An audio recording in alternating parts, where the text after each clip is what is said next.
Son las 7 de la mañana, las 6 en Canarias. Matinal Cadena SER. Con Sergio Soto.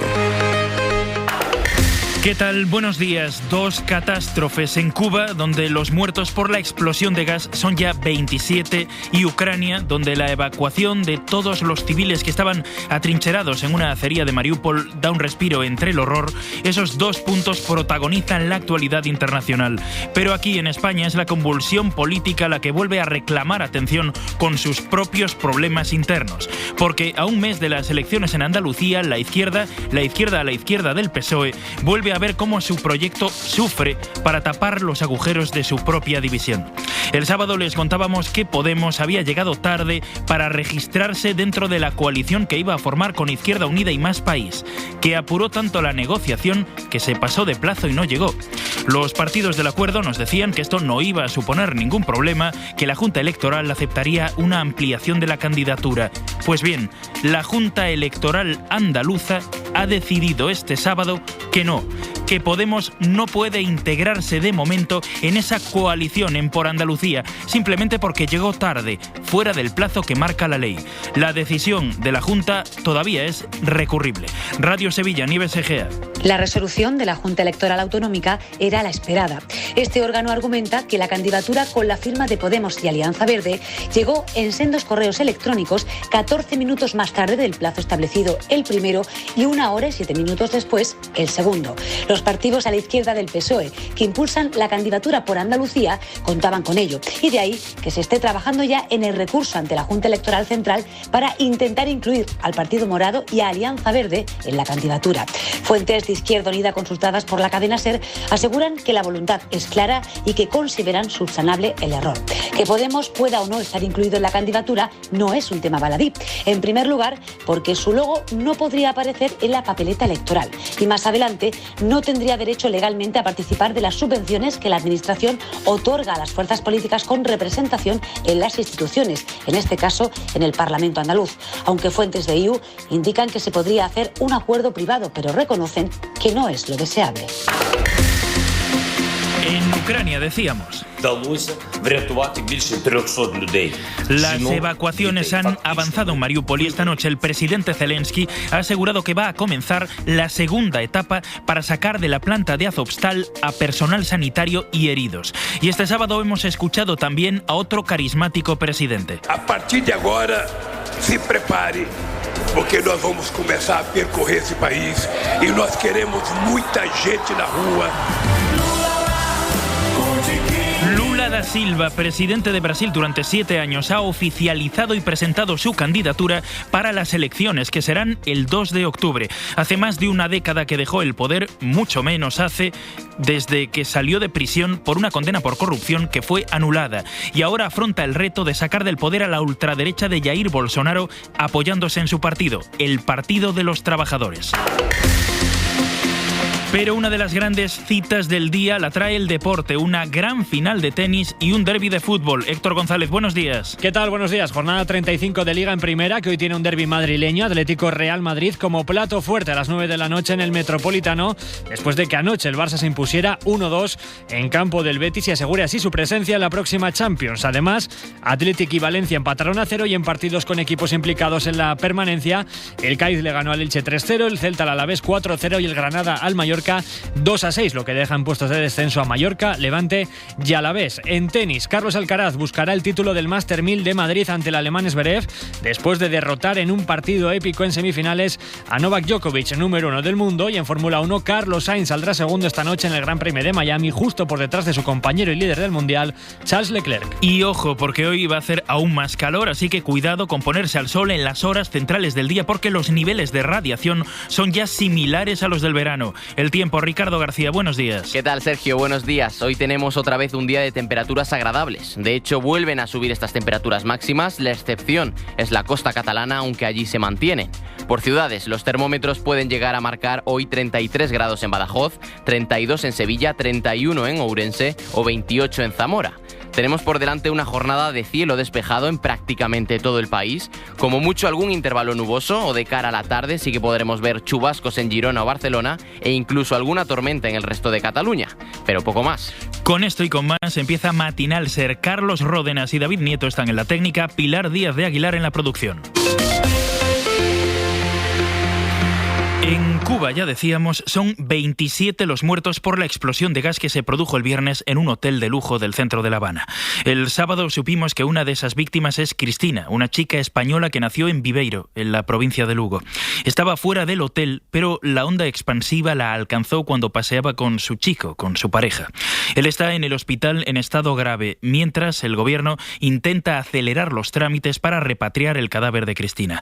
Radio Galicia, Lara Capelo. Pesar en Galicia por la muerte de la joven con raíces en el municipio lucense de Viveiro. Se trata de Cristina López Cerón Ugarte, nacida en 1993. Estaba de vacaciones en la isla junto a su novio, César Román Santalla, que permanece ingresado en un hospital de la capital cubana en estado muy grave. En el momento del estallido se encontraban en el exterior del edificio y les alcanzó la onda expansiva. Ambos residen actualmente en Aspontes, de donde es natural el chico. El propio alcalde de este municipio ha informado de que el joven se debate entre la vida y la muerte tras haber sido intervenido quirúrgicamente. Pues es una desgracia familiar enorme, una familia que además es muy conocida y muy querida aquí en el pueblo. Valentín González Formoso ha ofrecido su apoyo a la familia para realizar cualquier gestión ante la embajada o ante el ministerio. También Feijóo ha trasladado su afecto a las dos familias afectadas a través de un mensaje en su cuenta de Twitter. La explosión y el derrumbe del Hotel Saratoga todavía puede cobrarse más vidas porque hay 81 heridos que sepamos hasta el momento y los equipos de emergencia todavía buscan entre los escombros a 19 personas. Informa desde La Habana Mauricio Vicent. La tragedia del Saratoga crece a medida que pasan las horas. Según el último parte oficial, hay medio centenar de heridos ingresados en los hospitales, de los cuales 9 están en estado crítico y 6 graves, por lo que la cifra de víctimas mortales podría incrementarse en los próximos días. Los equipos de rescate siguen trabajando en los restos del hotel en busca de sobrevivientes. Se piensa que en los bajos del edificio y el sótano algunos trabajadores del Saratoga pueden haber quedado atrapados. El hotel llevaba cerrado 2 años debido a la pandemia y su reapertura estaba planificada para el 10 de mayo. Al parecer, fue en las labores de reacondicionamiento de la instalación cuando se produjo el accidente, mientras un camión cisterna suministraba gas licuado al establecimiento y una fuga hizo estallar los depósitos de almacenamiento. Se investiga ahora si fue un fallo humano o un problema técnico el que desencadenó la desgracia, que puede ser todavía mayor. Aquí en España la actualidad política pasa no solo por la agitación de la izquierda andaluza, sino también por la del caso del espionaje a líderes independentistas y al propio presidente del gobierno. Hoy el diario El Mundo cita a fuentes socialistas para asegurar que en el partido temen que la legislatura esté agonizante. En los próximos días, en principio, van a verse Pedro Sánchez y Pere Aragonès, aunque el presidente de la Generalitat advierte de que una reunión no soluciona nada. Dependrà en bona part de quines siguin les mesures que prengui el govern espanyol. El que estem molt difícil que pugui continuar en els mateixos termes. Lo importante son las medidas que se adopten, dice. Bueno, pues según El País, esa medida, la que ensaya el gobierno para calmar las aguas, es la salida de la directora del CNI. Pedro Sánchez va a deshacerse de Paz Esteban, de la jefa de los espías, de manera inminente, dicen las fuentes de El País, aunque aún no se sabe si lo hará a través de una dimisión o de una destitución. Una forma de intentar rescatar la legislatura que el gobierno no quiere dar por terminada de ningún modo. El ministro Félix Bolaños anoche en La Sexta. Descartamos por completo cualquier adelanto porque nos queda legislatura, nos queda mucho por hacer y desde luego que nos queda 1 año y medio para seguir tomando medidas que beneficien a la ciudadanía. Y mientras Feijóo aprieta para ese adelanto electoral al ver que las encuestas lo sitúan en buena posición. Si Sánchez no es capaz de liderar un Consejo de Ministros de 22 miembros, nunca va a poder liderar un país con 47 millones de ciudadanos. No es posible. Si no ejerces el liderazgo interno, nunca será reconocido en un liderazgo externo. Se han producido 2 intrusiones en el teléfono móvil del presidente en mayo de 2021. Nos ha dicho que no podía hablar de Pegasus. ¿Qué tiene que hacer un Estado ¿Qué tiene que hacer un gobierno? Tienen que rolar cabezas. Casos similares de espionaje, por ejemplo, comportaron la dimisión de un vicepresidente del gobierno español. El gobierno de España tiene la conciencia tranquila. Información detallada del gobierno. Es su responsabilidad. Y una intervención en el móvil de la ministra de Defensa en junio de 2021.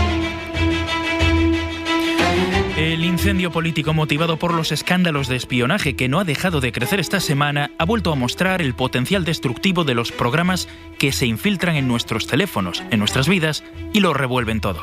Una muestra más de cómo el mundo de la tecnología avanza mucho más deprisa que nuestro propio mundo, que nuestra capacidad para contenerlo y ponerlo al servicio de la democracia, de las libertades, de nuestras propias leyes y del bien común.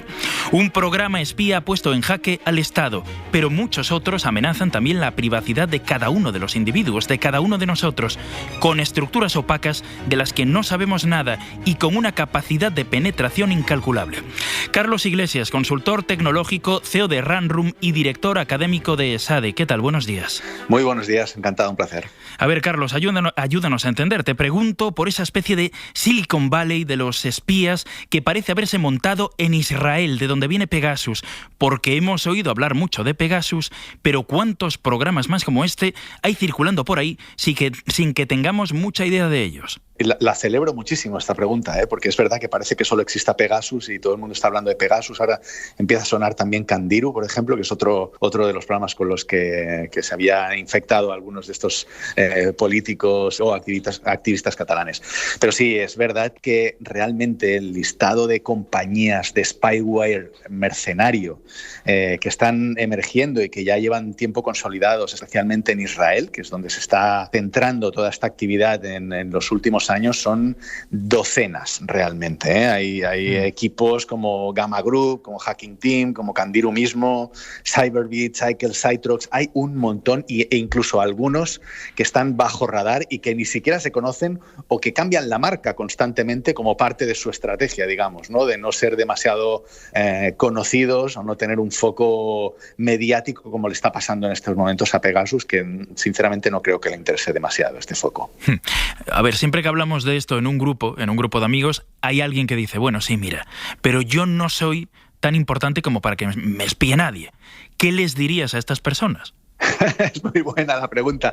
Bueno, yo, normalmente a mis alumnos, cuando hablamos de temas de privacidad, por ejemplo, ¿no? O de si aceptamos o no las cookies y este tipo de cosas, si nos importa que rastreen nuestro historial de navegación y este tipo de cosas, es verdad que hay personas que suelen decir, no, es que a mí yo no tengo nada que ocultar, no me importa, ¿no? Y yo siempre les digo lo mismo, oye, ¿me permites entrar en tu inbox y leer los últimos emails que has recibido?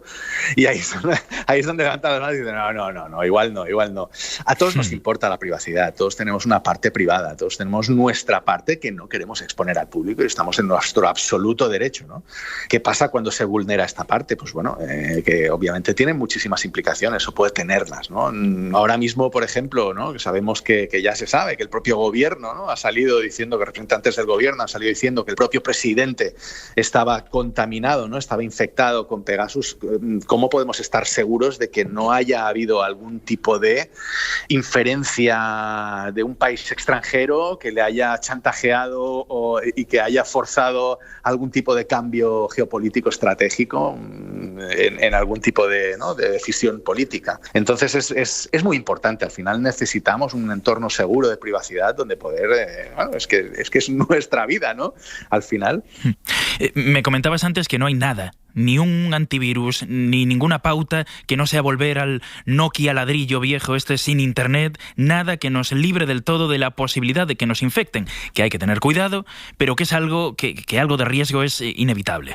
Pero entonces la pregunta es, ¿quién está detrás de este Silicon Valley de espías?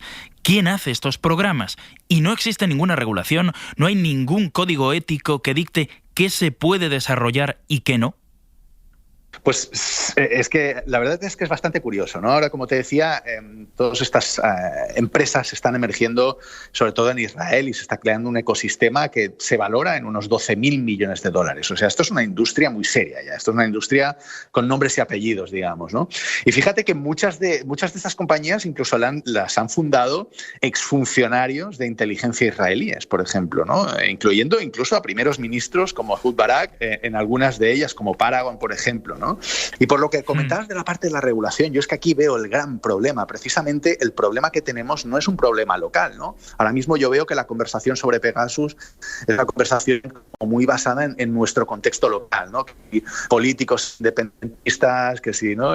Digamos que y no se trata de esto, es que el problema del que estamos hablando es un problema global, es un problema de un peligro real de sufrir un exceso en la calidad de las democracias, ¿no? Prácticamente todos los países de Europa han comprado Pegasus, según su propio creador, según NSO. Entonces, esto es muy peligroso porque, claro, más allá de que pues haya democracias maduras con separación de poderes, donde para poder espiar a alguien o investigar a alguien vas a necesitar el permiso de un juez, ¿no? Lo que está sucediendo es un poco lo que está pasando ahora en España. Ha pasado ya en muchas otras ocasiones, ¿no? Y la cuestión es porque es muy fácil que se dé este abuso de poder. A mí me cuesta creer que teniendo eso en sus manos no utilicen ese poder, digamos, para monitorizar a la disidencia, para entender quién está en la oposición. O sea, esto para mí realmente es algo muy, muy peligroso que va a tener un impacto bastante negativo en la calidad de nuestras democracias. Y la única solución, porque como me preguntabas, no existe una regulación global a esto, como sí existe, digamos, con el mundo armamentístico, ¿no? Sí que tenemos tratados y tenemos la Convención de Ginebra y además los países están obligados, digamos, a ser transparentes con dónde invierten el dinero armamentístico, a qué países venden, a dónde compran, etcétera, ¿no? Pero sin embargo, este tipo de herramientas no existen en la regulación, no están reguladas y no está legislado este tema, ¿no? Entonces, muchas voces a nivel internacional están pidiendo a gritos una moratoria internacional para parar la comercialización, obligar a parar la comercialización de este tipo de software porque no hay otra manera de hacerlo en realidad, ¿no? ¿Y a quién se lo están vendiendo? ¿Puede hoy, por entendernos, cualquier gran empresa tener un programa para espiar, incluso para espiar a sus trabajadores o incluso grupos del crimen organizado? Pues es posible, porque al final, como no existe esta regulación, les estamos cediendo el criterio ético a estas empresas que se están lucrando de sus propios productos. Por lo tanto, es tan difícil estar seguros de que realmente solo les están vendiendo sus productos a estados, entiéndeme, bien intencionados, y lo entrecomillo con los dedos, ¿eh? Es tan difícil asegurar esto, y además que de hecho hay análisis por ejemplo, de Forensic Architecture, que es un grupo de investigación de la Universidad de Londres, pues ha vinculado a Pegasus con más de 300 actos de violencia física, ¿no? Y esto ya no solo desde atacar a miembros del partido de la oposición en Ruanda, a periodistas que denuncian la corrupción en El Salvador, en México, que hay un problema gravísimo, como sabéis, de cada semana muere un reportero, ¿no?, en México porque están investigando los cárteles de droga. Entonces, ¿quién compra esto? ¿Lo compra el gobierno mexicano? ¿Lo compran los cárteles? ¿Quién está adquiriendo este tipo de software, ¿no? Por lo tanto, como no tenemos una legislación que obligue a la transparencia, no sabemos exactamente quiénes son estos clientes. Carlos Iglesias, consultor tecnológico, gracias por atendernos. Buenos días. Un placer, muy buenos días. Los goles, como en Carrusel, no se cantan en ningún sitio. Viene la bola para Vini, viene por la izquierda, toca Karim, remata. Sí, señor. Asistencia de Vini a Karim. Ensayando con Hércules. Este domingo, desde las 2 de la tarde, hay Liga, hay Carrusel. Doble derbi madrileño. Arrancamos con el Getafe Rayo y cerramos con el Atlético de Madrid, Real Madrid, en el Metropolitano. Bien, Aleix ahora. Mira. Recortar, pega. Y además, Villarreal-Sevilla y Español-Osasuna, con una nueva jornada de la Liga Smartbank y de la Liga Endesa de baloncesto, la final del Mutua Open de Madrid de tenis y la tarde de coches con el Gran Premio de Miami de Fórmula 1. Te lo cuenta todo el equipo líder de la radio deportiva. Carrusel Deportivo con Dani Garrido. Cadena SER, número 1 en deporte.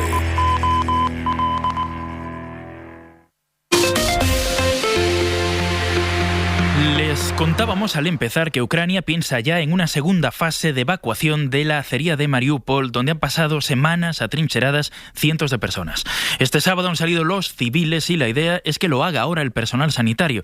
El presidente Zelensky tiene más dudas acerca de que Rusia permita la salida de los militares que siguen allí. Esta noche, por cierto, Reino Unido ha confirmado otros 1.300 millones de libras en apoyo militar y ayuda a Ucrania. El anuncio se produce unas horas antes de que Zelensky hable hoy en la reunión del G7 de la que se ha excluido a Rusia. Aida Bao, buenos días. Buenos días. En total, unas 300 personas han sido evacuadas de Azovstal a lo largo de las últimas semanas, según ha confirmado Kiev.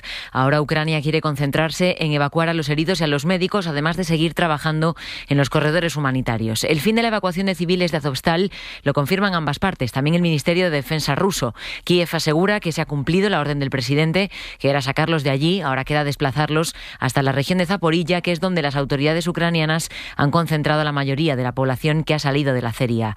Rusia asegura que en total han sido evacuadas 51 personas desde el jueves, entre los que hay 11 niños.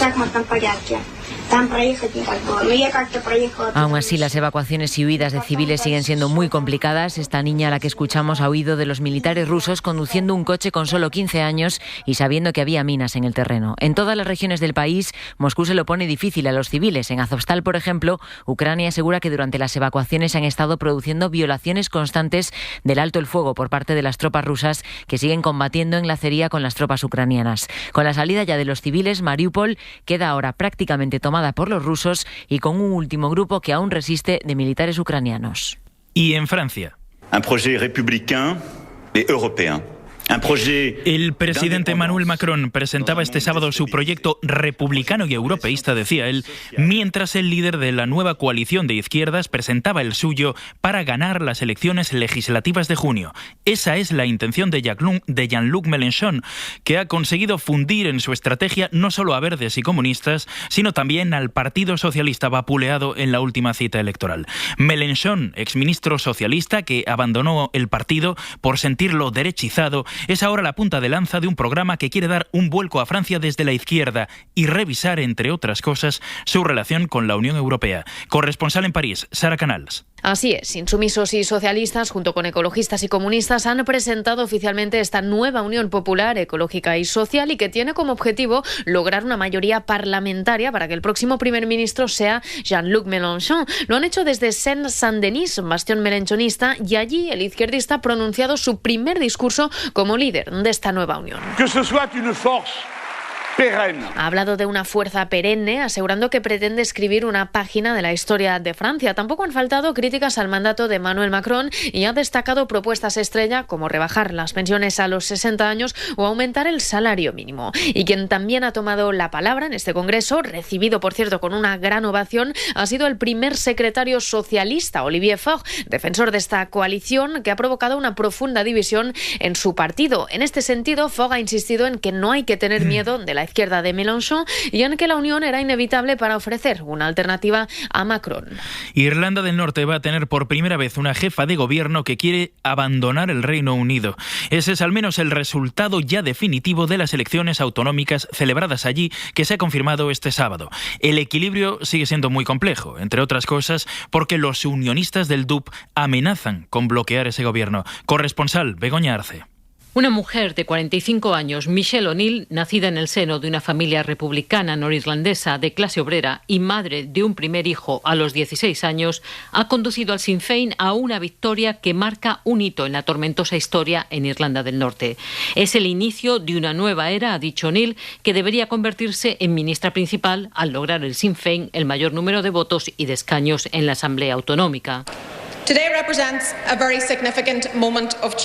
Lo ocurrido hoy representa un momento muy significativo de cambio, un momento determinante para nuestra política y nuestra gente. O'Neill pidió a todos los partidos que acudan el lunes a Stormont para iniciar las conversaciones porque urge restaurar el Ejecutivo, dijo. El líder del Partido Democrático del Ulster, Jeffrey Donaldson, relegado ahora al segundo lugar, viene repitiendo que boicoteará la formación de gobierno hasta que se elimine la frontera comercial con Gran Bretaña que ha creado el Brexit. Tampoco está claro que acepte convertirse en viceprimer ministro en una coalición con el Sinn Féin a la cabeza.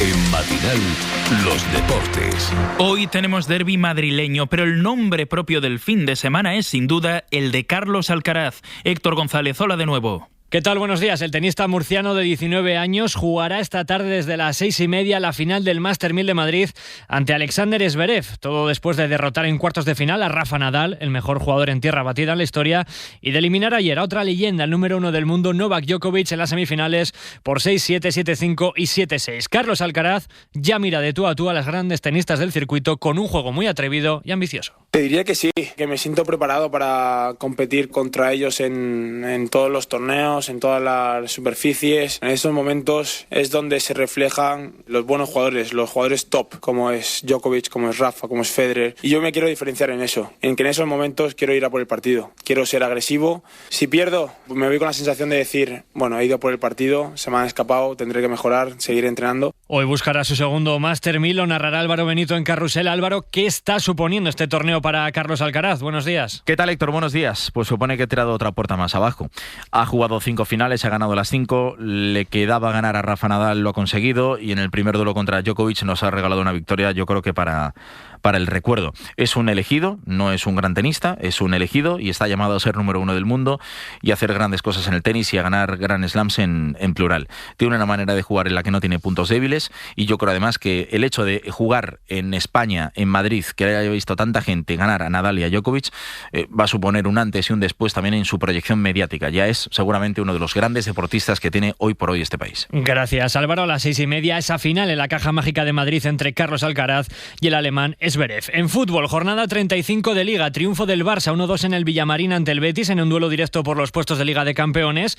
El Barça lo asegura ya de forma matemática gracias a un golazo en el descuento de Jordi Alba, antes Ansu Fati en su regreso y Bartra. Para los verdiblancos habían llevado el partido igualado hasta la recta final. Xavi, que cogió el equipo en noviembre, orgulloso tras la clasificación para Champions. Lo que es innegable es que este equipo tiene alma competitiva. En noviembre no pasaba esto, y esto lo han cambiado los futbolistas, ¿no? Si miramos los números desde noviembre, quizás estaríamos compitiendo para algo más, pero bueno, llegamos cuando llegamos y hemos sido competitivos. Más resultados del sábado: Athletic 0, Valencia 0, y en la lucha por la salvación, Cádiz 3, Elche 0, Celta 4, Alavés 0 y Mallorca 2, Granada 6. A 3 jornadas del final, Mallorca, Levante y Alavés descenderían a segunda. Para este domingo, la gran cita desde las 9 de la noche con el derbi madrileño sin pasillo en el Metropolitano, entre un Atlético que busca asegurar la cuarta plaza Champions y un Real Madrid campeón de Liga y finalista de Champions, Simeone y Ancelotti. Que hay que ganar. Muchas veces encontrándonos contra un rival que es muy fuerte, siempre es emocionante enfrentarte a un rival importante como el Madrid, ni más ni menos que después de salir campeón como acaba de salir. Quiero quedarme aquí mucho tiempo, muchos años, ganar muchos títulos, pasármelo bien, disfrutar. Es una segunda juventud, es una luna de miel que sigue. Además, a las 2 Getafe Rayo, 4:15 Villarreal Sevilla, 6:30 Español Osasuna. Y por último, en Fórmula 1, Gran Premio de Miami, a las 9:30 de la noche la carrera. Carlos Sainz sale segundo por detrás de su compañero en Ferrari, Charles Leclerc. Fernando Alonso lo hará desde la 11ª posición.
Carlos, sí, y de anoche, porque anoche ya fue definitivamente. Estas son las últimas notas de Siniestro Total, que había anunciado que se retiraban el viernes, pero al colgar tan rápido el cartel de No hay billetes, estiraron un día más su despedida para este sábado. Y hasta aquí, ya sí, se acabó. Anoche 16.000 personas bailaron sobre la tumba de Siniestro Total, un grupo vigués, puncarra, mal hablado, irónico, simpático y que se marcha después de 40 años de carrera. Con ellos nos vamos también nosotros. Se quedan con La Hora Extra, con Dani de la Fuente. La información vuelve, como siempre, en media hora en A Vivir, con Javier del Pino. Que tengan un feliz domingo.